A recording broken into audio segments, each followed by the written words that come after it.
Muito obrigada, viu? Obrigada mesmo. Obrigada, Aninha. Boa noite a todos. Eu digo que dezembro ele é um mês muito especial para todos nós. Eu digo que todos os meses eles são especiais, mas dezembro ele é um mês muito especial. Um mês onde Deus nos presenteou com o maior exemplo de amor e de humildade. Nós vamos falar sobre Jesus, o nosso guia e modelo. Esse maior exemplo, como eu falei, de amor, de humildade, de caridade, de bondade. Um mês em que as nossas emoções elas estão mais afloradas, estamos mais sensíveis, mais caridosos, mais empáticos, mais alegres. Todo mês poderia ser como o mês de dezembro. E aonde o perfume, né, da caridade ele brota como flores. E o amor ele passa a envolver cada canto do nosso planeta. Olhamos mais para o céu, sim, mas na verdade deveríamos olhar mais para dentro de nós, para o nosso coração, que é onde está Jesus. Emmanuel nos diz no seu livro A Caminho da Luz que existe, né, rezam as tradições do mundo espiritual, que existe uma comunidade de espíritos puros, aonde Jesus seria um dos membros divinos dessa comunidade. E que essa comunidade de espíritos puros, ela apenas se reuniu nas proximidades da Terra por duas ocasiões. A primeira, quando o orbe terrestre ele se desprendia da nebulosa solar.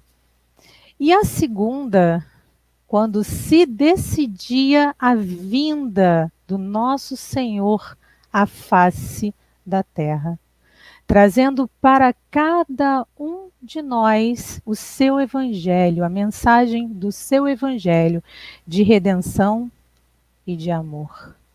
Tamanha a importância desse momento que transformou para sempre o coração de toda a humanidade. Jesus, o nosso guia e modelo, nos dá o maior exemplo de humildade desde o seu nascimento, desde a manjedoura. E nos entrega, a partir da sua vinda, o código da fraternidade e do amor. Humildade é a chave de todas as virtudes. A manjedoura assinalava o ponto inicial da lição salvadora do Cristo. Como a dizer que a humildade ela representa a chave de todas as virtudes. Existe um vídeo do Mário Sérgio Cortella, que eu gosto muito. Esse vídeo ele é de 2007. E o título desse vídeo, muito interessante, eu recomendo que vocês assistam, Você sabe com quem você está falando? E aí Cortella, de uma maneira muito inteligente e engraçada, ele coloca para nós, né, a, a nossa, o quanto nós, a nossa pequenez, o quanto nós somos pequenos diante da grandeza do universo. E aí nós vamos voltar a 2000 anos, mais ou menos há 2000 anos atrás, e analisar como era a vida na época de Jesus. A começar dizendo que Jesus ele nada escreveu. Ele exemplificou com o seu amor. Ele exemplificou com as suas atitudes, com as suas ações, com as suas palavras. Ele foi o testemunho vivo do amor. Época em que predominava a ignorância, a violência, a não valorização da mulher, a morte social pela doença, a punição severa, o trabalho muitas vezes braçal. E hoje, prestes a entrar em 2022, iniciarmos um novo ano, e dezembro é o mês em que, na verdade, refazemos, né, fazemos o nosso balanço, fazemos o nosso balanço das nossas atitudes, as nossas metas, os nossos sonhos, os nossos planos. E esse mês é um mês muito propício para isso. E prestes a entrar em 2022 com uma multiplicidade de recursos tecnológicos, de recursos eletrônicos, nós temos o celular, a internet, a Alexa, que faz, né, através do nosso comando, executa, né, várias ações, como o apagar da luz, o acender a luz, ou ligar o som, ou colocar a música. Televisão de 50, de 80 polegadas, micro-ondas. Mas, com todos esses avanços, né, nós conseguimos ainda fazer das queixas e das críticas um hábito diário. Infelizmente. Temos dificuldade ainda de nos concentrar, dificuldade de buscar o conhecimento. E olha que a doutrina espírita ela é pródiga. Nós temos muitos livros, nós temos muitas fontes. E de assumir responsabilidades. Então, precisamos imediatamente seguir o exemplo deixado por Jesus. Precisamos, meus irmãos. E usar mais o nosso 3G. Nem estou falando da tecnologia do 5G. Não, estou falando do 3G. Generosidade, gentileza e gratidão. E nós vamos ler de forma breve a passagem de João, no capítulo 13, onde Jesus lava os pés dos discípulos. Um pouco antes da festa da Páscoa, sabendo Jesus que havia chegado o tempo em que deixaria este mundo e iria para o Pai, tendo amado os seus que estavam no mundo, amou-os até o fim. Estava sendo servido o jantar, e o diabo já havia induzido Judas Iscariotes, filho de Simão, a trair Jesus. Jesus sabia que o Pai havia colocado todas as coisas debaixo do seu poder e que viera de Deus e que estava voltando para Deus. Assim, levantou-se da mesa, tirou sua capa e colocou uma toalha em volta da cintura.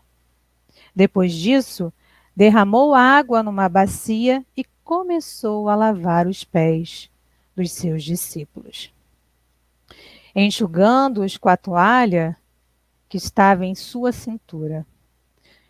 Chegou-se a Simão Pedro, que lhe disse: Senhor, vais lavar os meus pés? Respondeu Jesus: Você não compreende agora o que estou fazendo a você. Mais tarde entenderá. Disse Pedro: Não, nunca lavarás os meus pés. Jesus respondeu: Se eu não os lavar, você não terá parte comigo. Respondeu Simão Pedro: Então, Senhor, não apenas os meus pés, mas também as minhas mãos e a minha cabeça. Respondeu Jesus: Quem já se banhou precisa apenas lavar os pés. Todo o seu corpo está limpo. Vocês estão limpos, mas nem todos. Pois ele sabia quem iria traí-lo, e por isso disse que nem todos estavam limpos. Quando terminou de lavar-lhe os pés, Jesus tornou a vestir a sua capa e voltou ao seu lugar. Então lhes perguntou: Vocês entendem o que fiz a vocês? Vocês me chamam mestre e senhor, e e com razão, pois eu o sou. Pois bem, se eu, sendo o Senhor e mestre de vocês, lavei os seus pés, vocês também devem lavar os pés uns dos outros. Eu dei o exemplo para que vocês façam como lhes fiz. Digo verdadeiramente que nenhum escravo é maior do que o seu senhor, como também nenhum mensageiro é maior do que aquele que o enviou. Agora que vocês sabem estas coisas, felizes serão se as praticares. Uma das maiores lições dessa passagem do Evangelho de João é a humildade praticada por Jesus. Jesus, ele não precisava lavar os pés dos discípulos, nem de ninguém. Mas Jesus, com esse gesto, ele se coloca como servidor de todos. Servidor de todos. E quebra todos os protocolos sociais da sua época, mostrando a importância de servir. Mas eu pergunto a vocês, nesta noite, o que é humildade? E fomos buscar, então, o conceito de humildade através de dois recursos. Primeiro, do dicionário e segundo, do Evangelho. O dicionário nos diz que humildade, essa palavra, essa virtude é a qualidade de quem age com simplicidade.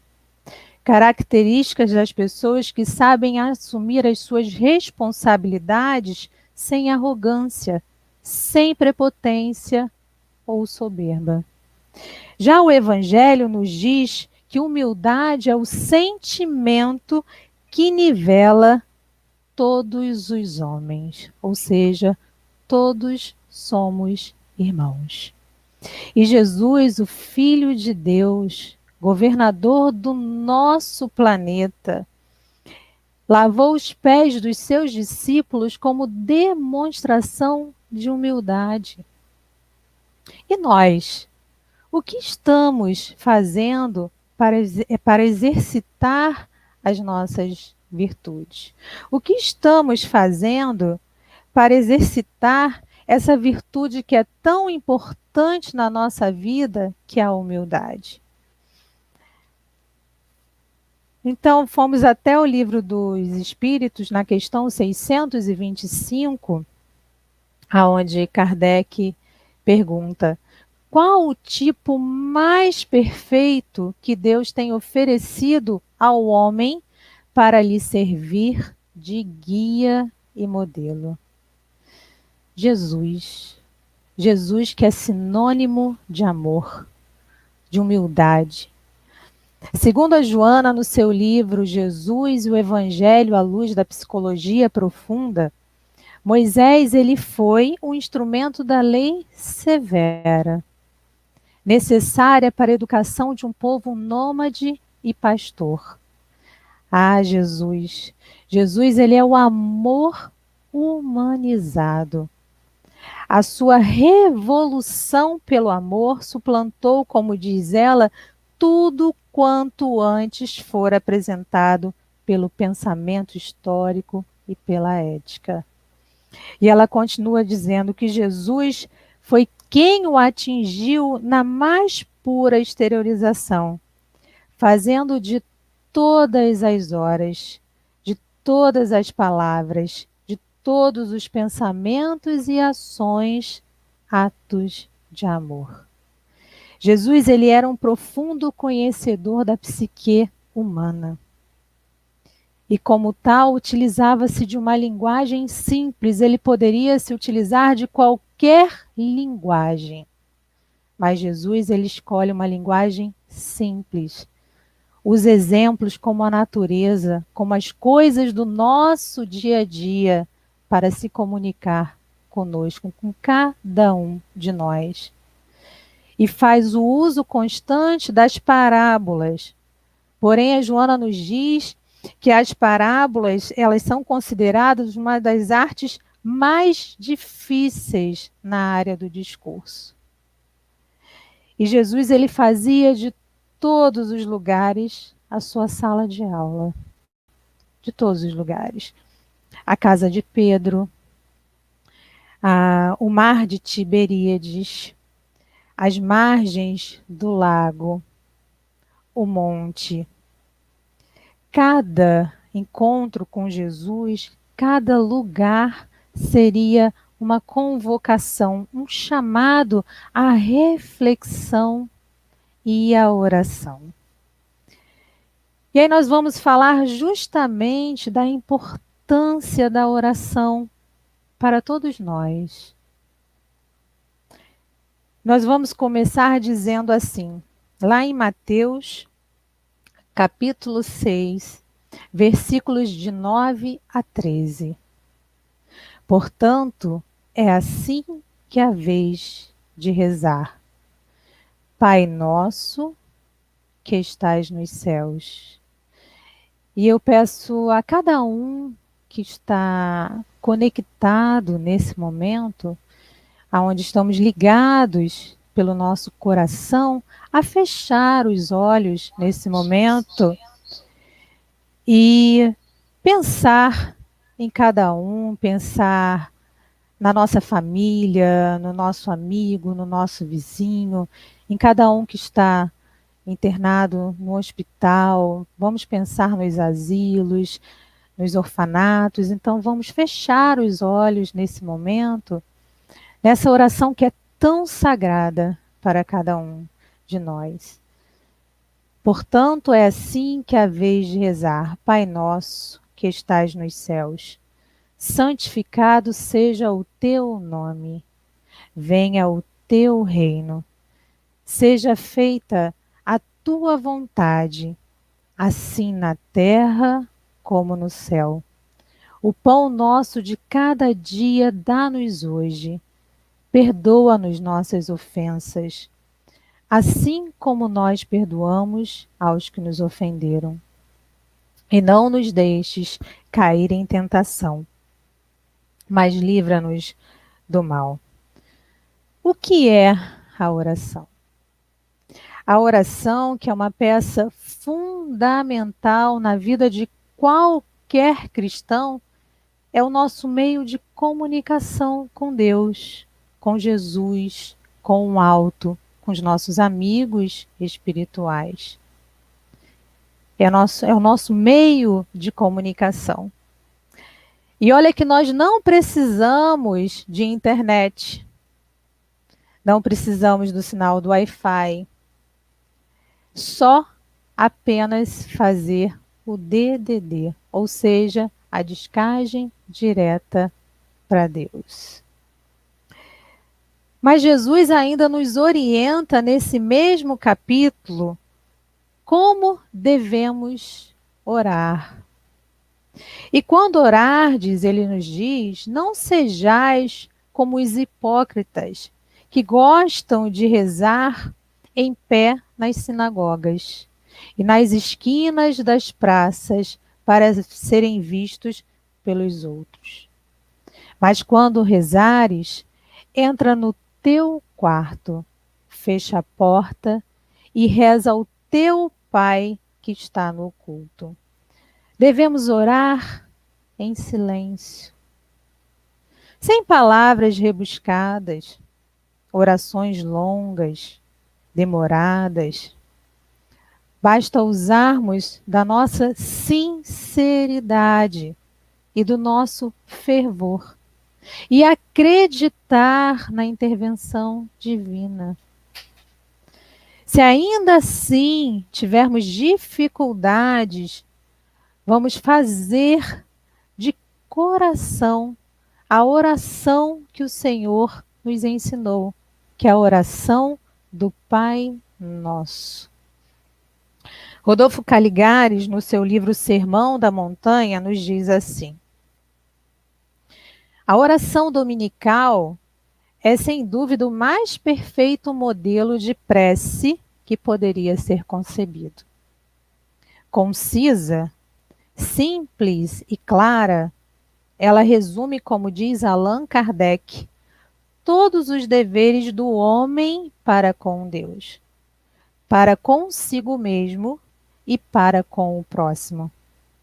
Encerra uma profissão de fé, um ato de adoração e de submissão, o pedido das coisas necessárias à vida e o princípio da caridade. Pena que muita gente, ao recitá-la em seus exercícios devocionais, não procure compreender a profunda significação de seu contexto, nem se aperceba das normas de bem viver que ela prescreve a todos.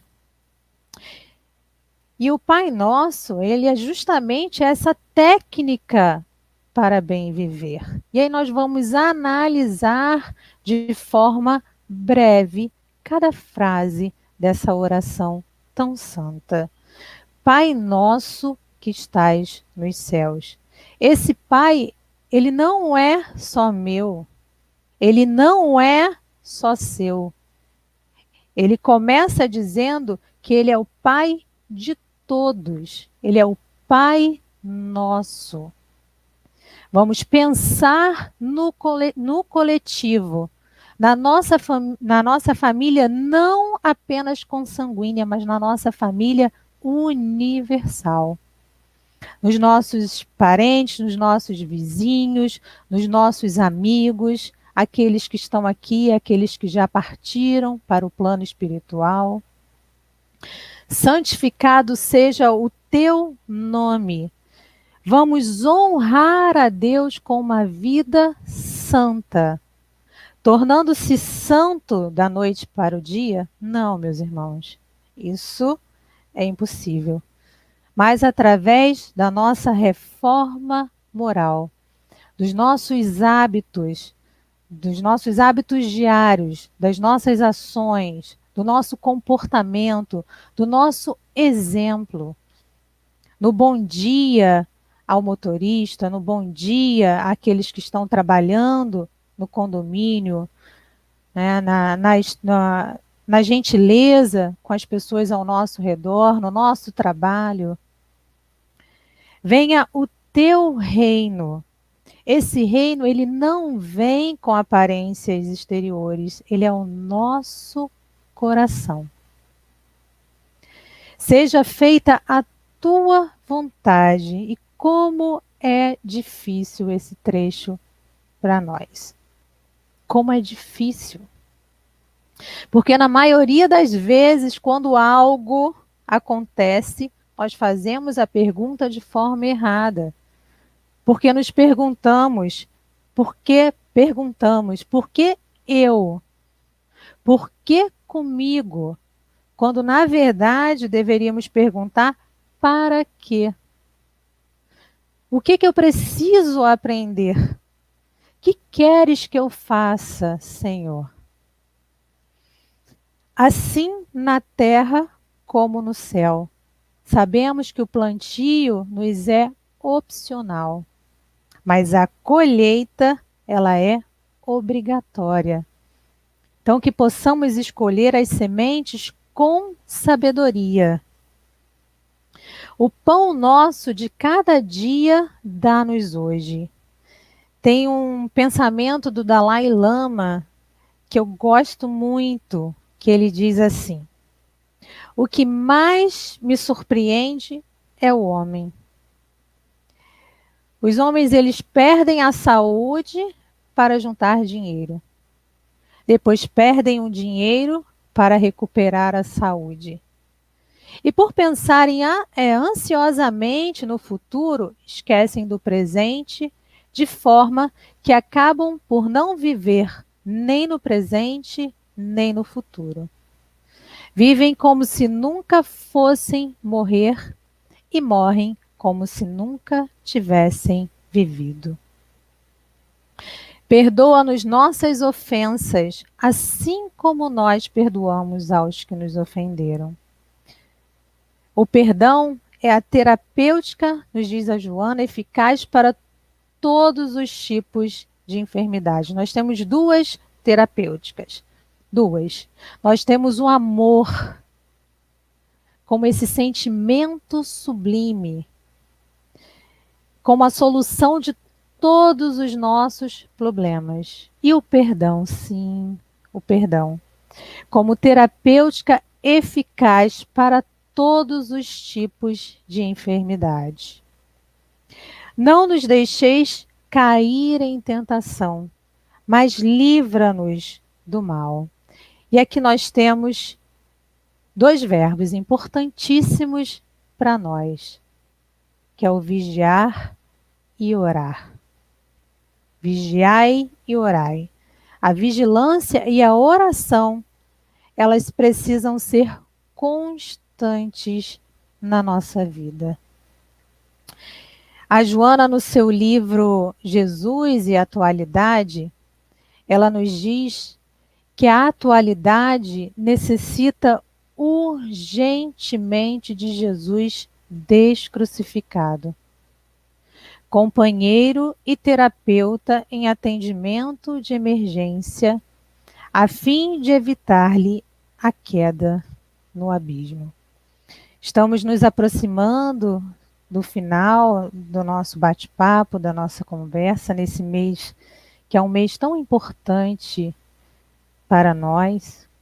Que todos os meses, né, sejam como dezembro. E aí que fica nessa noite uma reflexão. Qual o maior desafio da nossa vida? Da vida do espírito? Qual o maior desafio? Com certeza é o processo evolutivo, é o processo de evolução. Pois nós somos testados o tempo todo. E aonde está a resposta para as nossas dúvidas, para os nossos medos, para os nossos anseios, para as nossas dificuldades? Aonde está?